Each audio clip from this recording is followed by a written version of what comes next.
भारत चीन ब्राजील पर नेटो का करा वार। रूस संग व्यापार पर सेकेंडरी सैंक्शन की गूंज। रूस से व्यापार बंद करो नहीं तो झेलो 100% सैंक्शन। नेटो प्रमुख के धमाक। भारत समेत 3 देशों को नेटो के चेतावनी। रूस से डील पर भारी आर्थिक मार के आशंका। रूस से सस्ता तेल, अब सावधान। नेटो ने दिखाई सेकेंडरी सैंक्शन की तलवार। नेटो प्रमुख के धमाका। भारत चीन ब्राजील पर मंडरा रहा प्रतिबंधों का साया। रूस के साथ व्यापार। नेटो ने दी 100% सेकेंडरी सैंक्शन की सख्त चेतावनी।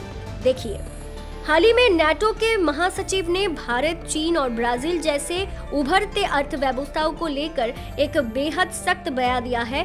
उन्होंने स्पष्ट चेतावनी दी है कि यदि ये देश रूस के साथ व्यापार और आर्थिक लेन देन को तेजी से बढ़ाते रहे तो उन्हें अमेरिका और यूरोपीय देश की ओर से भारी सेकेंडरी सैंक्शन यानी द्वैतिक आर्थिक प्रतिबंधों का सामना करना पड़ सकता है।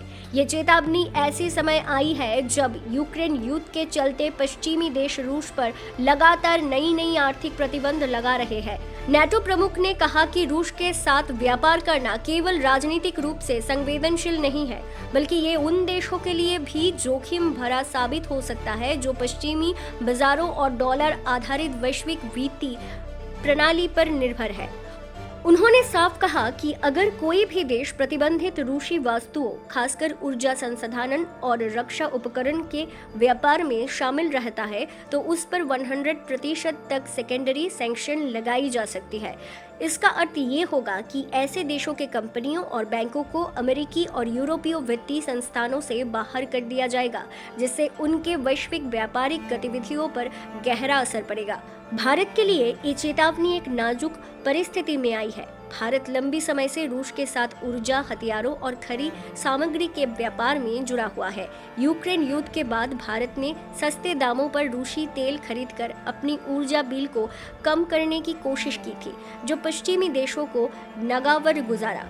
लेकिन भारत अपनी सामरिक स्वतंत्रता और बहुपक्षीय कूटनीति पर जोर देता आया है, इसलिए ये देखना दिलचस्प होगा कि वे इस चेतावनी पर क्या प्रतिक्रिया देता है।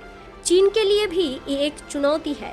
चीन और रूस के बीच पहले से ही मजबूत आर्थिक और सामरिक साझेदारी है। नेटो प्रमुख के इस चेतावनी ने एक बार फिर ये साफ कर दिया है कि यूक्रेन युद्ध केवल यूरोप के मामला नहीं है, बल्कि ये एक वैश्विक आर्थिक और राजनीतिक खींचतान में बदल चुका है। आने वाले महीनों में ये देखना बेहद महत्वपूर्ण होगा कि भारत, चीन और ब्राजील जैसे बड़े खिलाड़ी अपनी नीतियों में क्या बदलाव करते हैं या फिर अपने राष्ट्रीय हितों के ध्यान में रखते हुए किसी नई रास्ते की तलाश करते हैं। Bureau report, news orbit 360।